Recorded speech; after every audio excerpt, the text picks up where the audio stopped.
Hello मेरे कक्षा 10 के प्यारे छात्र छात्राओं, स्वागत है आपका हमारे YouTube channel SK point coaching classes में। बच्चों, आज हम कक्षा 10 की विषय भौतिक विज्ञान के पाठ 1 यानी प्रकाश के परावर्तन की मुख्य फोकस और फोकस दूरी के बारे में पढ़ने वाले हैं। इसके पहले हमने जिसे आपके दर्पण का ध्रुव क्या होता है, वक्रता त्रिज्या क्या होती है, वक्रता केंद्र क्या होता है, उत्तल दर्पण क्या, उत्तल दर्पण के उपयोग, परावर्तन क्या, इसके बारे में हमने इसके विगत वीडियो में मैंने पढ़ा है।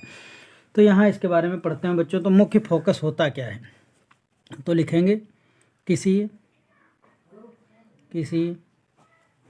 गोलीय दर्पण के मुख्य अक्ष के समांतर जाने वाली प्रकाश किरण जो परावर्तन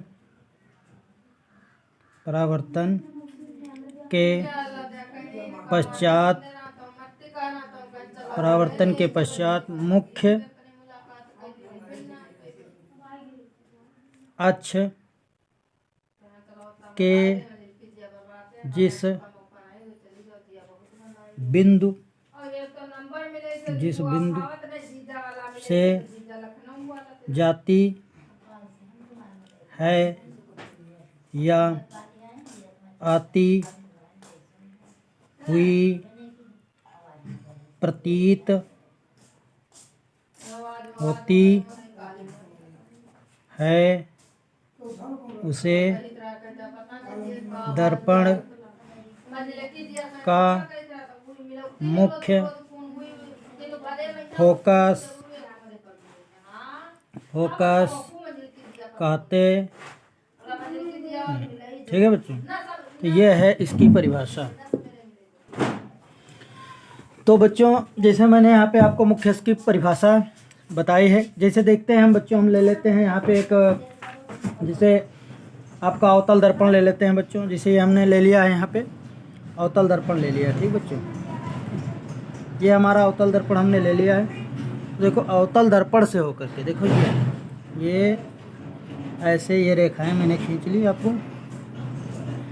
अवतल दर्पण में, अवतल दर्पण का मतलब होता है बच्चों धंसा हुआ, इसके धंसे हुए पार्ट से परावर्तन होता है। तो ठीक है, तो ये जैसे मान लीजिए ये मुख्य अक्ष हो गया, ये पोल हो गया। ठीक, ये पोल हो गया, ध्रुव हो गया।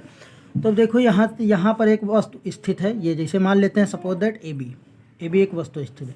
तो वस्तु के ए सिरे से प्रकाश किरण जाती है जो मुख्य अक्ष के समांतर है। देखो ये मुख्य अक्ष है, इसके समांतर जाती है और जाने के बाद टकराने के बाद परावर्तित हो जाते हैं। तो परावर्तित होकर के जिस बिंदु से लौटती है उसी बिंदु को हम क्या कहते हैं, मुख्य फोकस कहते हैं। ठीक बच्चों, तो ये हमारा देखो मुख्य फोकस कहलाएगा। इसी मुख्य फोकस को हम एफ से निरूपित करते हैं।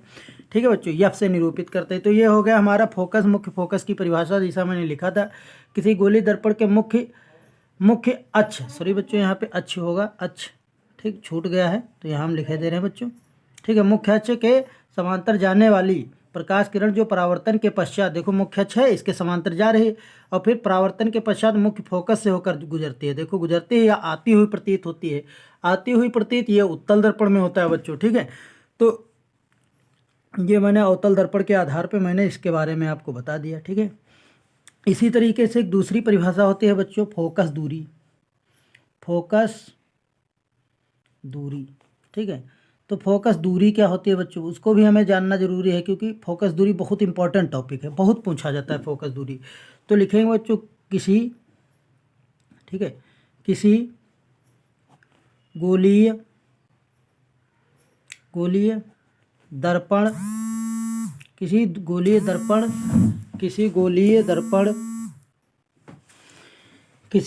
दर्पण के मुख्य फोकस, ठीक है बच्चों, मुख्य फोकस और ध्रुव, ठीक है, ध्रुव के बीच की दूरी को फोकस दूरी कहते कहते हैं। ठीक है बच्चों, ये मैंने यहाँ पे लिख लिया, यानी कि फोकस दूरी कहते हैं इसे ठीक है, स्मॉल एफ कह सकते हो या कैपिटल एफ से, ठीक है, निरूपित ठीक करते हैं।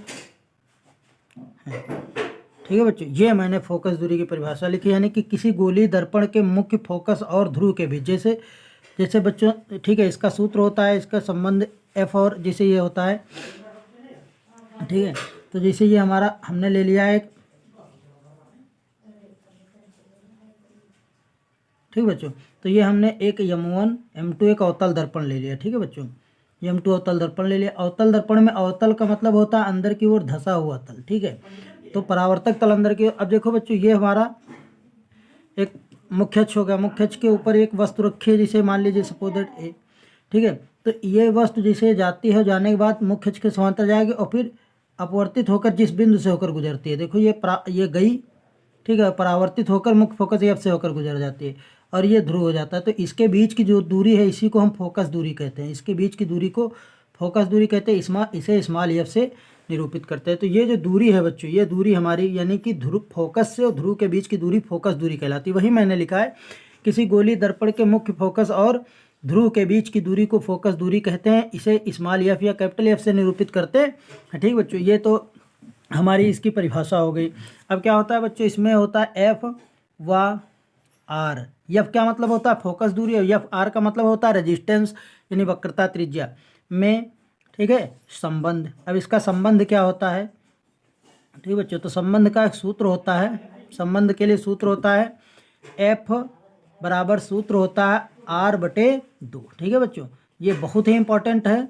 और ये वीडियो आपको कैसा लगा आप लोग हमें कमेंट में ज़रूर बताएं, और सब्सक्राइब करें हमारे YouTube channel SK point coaching classes को, और वीडियो को लाइक करें, कमेंट में बताएं वीडियो आपको कैसा लगा। ओके बच्चों, धन्यवाद।